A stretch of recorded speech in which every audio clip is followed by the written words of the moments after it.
కావచ్చు, తల్లికి వందనం కావచ్చు, అన్నదాత సుఖీభవ కావచ్చు, లేదా దీపం పథకం కావచ్చు, లేదా మత్స్యకార భరోసా కావచ్చు, లేదా నేతన్న సేవ కావచ్చు, అనేక రకాల కార్యక్రమాలని ఇవాళ ప్రజల వద్దకు చేరుస్తున్నాం. స్త్రీశక్తి ఒక మహిళలకి ఆర్థిక స్వాతంత్రాన్ని, సాధికారణ కల్పించే దిశ కూడా ప్రయత్నాలు జరుగుతున్నాయి. ఇదే సమయంలో అభివృద్ధిని కూడా ఇవాళ పరుగులు పెట్టిస్తున్న వైనం కూడా మనం చూస్తున్నాం. గతంలో గ్రామీణ ప్రాంతాల్లో చూస్తే 15వ ఆర్థిక సంఘం నిధుల్ని కానీ, ఎన్ఆర్జీఎస్ నిధులు కానీ దారి మళ్ళించేవాళ్ళు.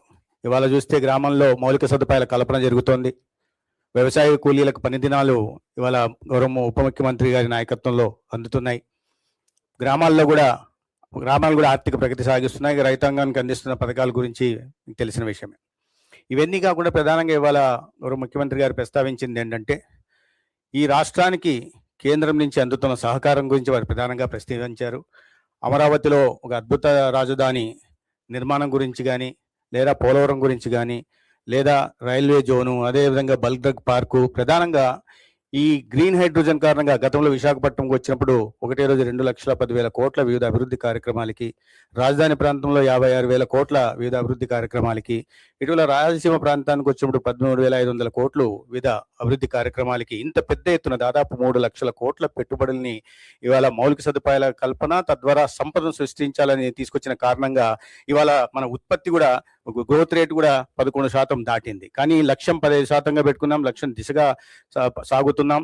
అయితే ఈ సంవత్సరంలో జరిగిన వీటిని పరిగణలోకి తీసుకుని వచ్చే సంవత్సరం మరింత అభివృద్ధి సాధించే దిశగా ముందుకెళ్లాలని ముఖ్యమంత్రి గారు ఆదేశించారు. అదేవిధంగా లక్షల కోట్ల పెట్టుబడులు ఏవైతే ఎకనామిక్ విశాఖపట్నం దగ్గర నుంచి ఈ రాష్ట్రంలో ఉన్న ఎకనామిక్ కారిడార్ల విషయంలో కూడా అది కొప్పర్తి కానీ, ఓరోకల్ కానీ, కృష్ణపట్నం కానీ ఈ ప్రాంతంలో వస్తున్న పెట్టుబడులు, ప్రధానంగా సెమీ కండక్టర్లు లేదా గూగుల్ డేటా సెంటర్లు, వీటి గురించి కూడా ఇవాళ మారుతున్న కాలంలో టెక్నాలజీని అందిపుచ్చుకొని దేశంలో మిగతా రాష్ట్రాల కన్నా ముందు ఆంధ్రప్రదేశ్ ఉంచాలనే లక్ష్యంతో గౌరవ ముఖ్యమంత్రి గారు చేస్తున్న ఇది ప్రయత్నానికి కేంద్రం నుంచి కూడా సంపూర్ణ సహకారం అందిస్తున్న విషయాన్ని కూడా వారు చెప్పడం జరిగింది. అదేవిధంగా సంపద సృష్టి కోసం రైల్వే కార్యక్రమాలు కానీ, రైల్వే అభివృద్ధి కార్యక్రమాలు కానీ, లేదా హైవేల నిర్మాణం గురించి కానీ, లేదా కొత్తగా మచిలీపట్నం నుంచి హైదరాబాద్ దాకా ఫ్యూచర్ సిటీ దాకా ఎక్స్ప్రెస్ హైవే నిర్మాణం కానీ, అమరావతి నుంచి బెంగళూరు దాకా ఎక్స్ప్రెస్ నిర్మాణం కానీ, మరీ ప్రధానంగా అమరావతి చుట్టూ దాదాపు 190 కిలోమీటర్ల